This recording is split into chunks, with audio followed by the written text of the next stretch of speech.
A question that I get asked a lot is when was the time that I first became aware of my mental health conditions? And the answer really is um, there's never really been a time that I've not been aware of them. It's in my earliest memory as a child. There was no real major trigger issue that caused any mental health issues. I came from a very loving family. What one would call a regular childhood. But I was having a lot of intrusive thoughts when I was, as young as 5. Didn't really know or understand what these thoughts were. But as a consequence, I started to compulsions, um, repetitive compulsions to try and negate these thoughts, to try and make these thoughts be pushed back. I was always running away from the thoughts. Over the years, the thoughts got even more intrusive, more darker. Became mental torture in a way, really. But my earliest age really was 5, and yeah. So one of the key things and one of my main passions, certainly within our charity, the Shawmind, is making children aware in schools, educating children to look out for these signs, to understand that it's normal to have these kind of thoughts. It's normal to have mental health issues, just like it is to have physical issues. Um, and I think if I'd have had that, and I think if a lot of kids have had that, or future generations, even those of my parents have had that, then we would be in a different place as a society.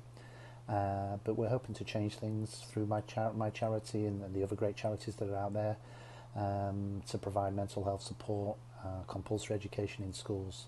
All those sorts of things would have really helped me. But as a young child, yeah, I was very lost. I was very confused. I was very scared, and there was no real way that you could talk about these issues I was having in my mind. It wasn't the thing to do. It was never brought up at the dinner table. It was never brought up at school. So I suffered as a consequence for a great deal of time with these thoughts, and they gradually wore me down. And yeah, it was very, very hard. One of the other questions that I get asked quite a lot as well is, how it impacted me broadly throughout my life. I've talked briefly about what it did when I was a child and going to a teenager, but I mean, the mental health issues I had, had a real consequence, and also, changed the direction of my life. And I'm looking back, and some of it actually was positive. Here's the thing: we can turn these negative things with mental health issues into positives, and hopefully, I'm an example of that. And I was able to harness my OCD in a way. I didn't realize it at the time, but it made me incredibly good in business. Very detailed, very methodical, but also, there was a dark side to OCD. It took over my life. It affected my social life.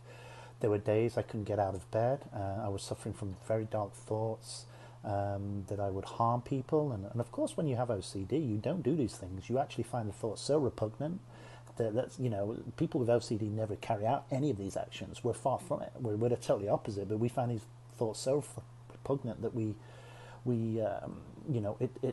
it sticks within the brain, and we're looking for kind of compulsions to get away from this. So mine was kind of really inside. I think some people define it as pure OCD. I did have a lot of the repetitive issues when I was young, having to touch things a certain number of times, or if I didn't do that, my father would die or my mother would die. I think quite a lot of children are on that spectrum. But what pushed me into the severe OCD spectrum was when it started to kind of take over my life, and I used to try running away from my mental health issues and my OCD. So yeah, it impacted relationships. Um, I wasn't always a great father because of it, in terms of not being there emotionally as much as I'd want to for my kids, because I was distracted by my mental health issues. I wasn't really there for my wife at the time, emotionally. I threw myself into my work, into my business, because that's what helped me kind of get away from these thoughts. And and when you have OCD, you're also reluctant to talk about it too much, because you're having such awful thoughts that are sticking within your mind, and you don't want anyone really to kind of think anything bad of you. Again, as a society, it was never kind of brought up that we could talk about these thoughts or things, because you would think the worst case scenario. And at the time, I had a fairly large organization, a company that I was running, and I didn't want any of my employees thinking these things about me. And that's one of my biggest regret, that I wasn't open. I think a lot of being open about mental health now comes from the top. It comes from the leaders. It comes from people within power and responsibility to talk about their own mental health. I think that's great. It then filters down, and that's one of my main regrets, that I didn't do that in my company. And without making excuses, I guess it's because I was brought up in a generation where we didn't talk about mental health, so I kind of kept it to myself. But ultimately, it ended up in me nearly, nearly, or trying to commit suicide twice because I was locked in this mental torture. So it had a great deal of impacts throughout my life, up until my 30s. I'd run away from it. I'd have periods where it would dissipate. Um, but then I'd have periods where it would take over my life, and it was the worst thing that was ever happening. OCD always finds a way of getting in. Even if you think you've eliminated it one way, it finds something else to get into. And I realized, when I had, tried to commit suicide, in my early 30s, that, in order to be around for my kids, in order to try and make a positive change to my life, and hopefully help those in a similar to position what I'm in, I realized I had to try and find recovery. I had to be brave enough to see, what illness I had, because at the time I didn't know it was OCD. I thought I was some kind of psychopath having these thoughts. So I started to reach out for help. And the other question I get asked a lot is, how did the recovery happen? How did he make the recovery happen? And of course, with OCD, you always kind of live with it. I wouldn't say managing it is the correct word, because I do manage it to some extent, but I think I'm in a place now where it becomes natural for me for these thoughts, these compulsions to not hinder me in a way that they did. I always have the capability of falling into an OCD kind of lull, if you like. So I have to be aware of that, and so that's what I mean when I manage it. But in terms of recovery, I would say I'm recovered to an extent, fully recovered to an extent where I can embrace life, enjoy life, talk about my OCD openly, help other people. I acknowledge that I have it. I acknowledge how it helped me in life. I acknowledge how it kept me back in some respects in other parts of my life. But for me, one of the main things that happened to me in recovery with OCD was actually understanding that I had OCD.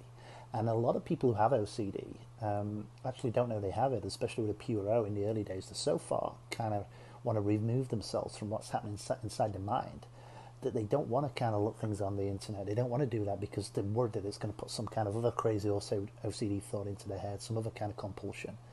For me, I was fortunate because I had a fairly successful business. I was able to kind of speak with private psychologists and things like that, and I was on some medication and things like that. But really, my recovery, more than anything else, started by one, understanding that I had OCD. That was the main starting point, to say, actually, this is an illness. You're not a psychopath. This is something that a lot of people have. This is something that can be managed. It's something that can be worked through. But you're a regular person, just with an issue that we've got to deal with. You're not going to be locked up. You're not a psychopath. I was having horrendous thoughts that I thought I was going to harm my children. I didn't want to be around them. I didn't want to be around knives in case I thought I was going to do that. But when I had the realization it was an OCD, it was illness, it was okay. So I kind of know now what it is. And then I started to look out what was out there. And I've never been a big book reader. I've of course read books, but it's something that I never kind of did as a hobby.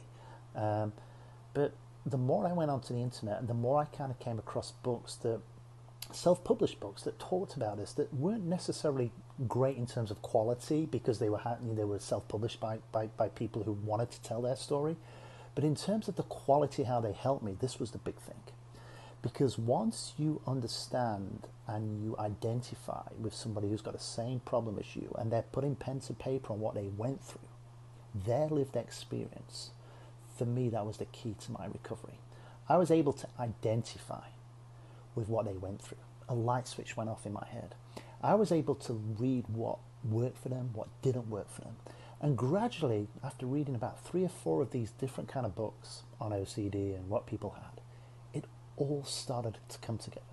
To understand what OCD was, to understand that it was actually fear that was driving these compulsions, that I was running away from fear, that I was running away from anxiety. Because anxiety is one of those things that in the end, it protects us. Of course it does. We need anxiety. We need that adrenaline. But also, when anxiety comes as a human, we want to get rid of that feeling. We don't like it. And anything that we don't like, we want to get rid of. So it's natural to try and find ways to get rid of the anxiety. And that's where the compulsions come in with OCD, to try and alleviate that. And I started to realize and read about these people who said with their lived experience, they started to face their anxiety head on. They started to become desensitized to it. They realized they weren't crazy. they realized they had an issue, and they realized they had to find this courage to face their OCD head on. And alongside that, I'm working with my doctor, Dr. Lauren Callahan, who was incredible, who had the same theory in terms of how we deal with OCD and anxiety. That's when my recovery started to happen.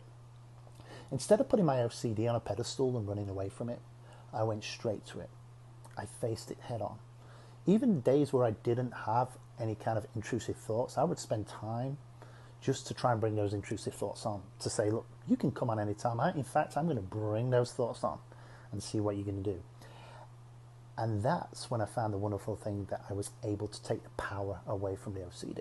It didn't happen overnight. It took a good few months, and I had to be brave about it. I had to be courageous about it. But the one thing is about people who've got mental health issues, any type of mental health issues, they're the bravest people I know. They're the most courageous people I know. And if anybody's going to recover and come through it, it's people who've got mental health issues. Because far from people thinking or society judging them that they're weak and they're not resilient, absolute is the opposite. These people have been through pain and torture most of their life, and are the most resilient people you will come across.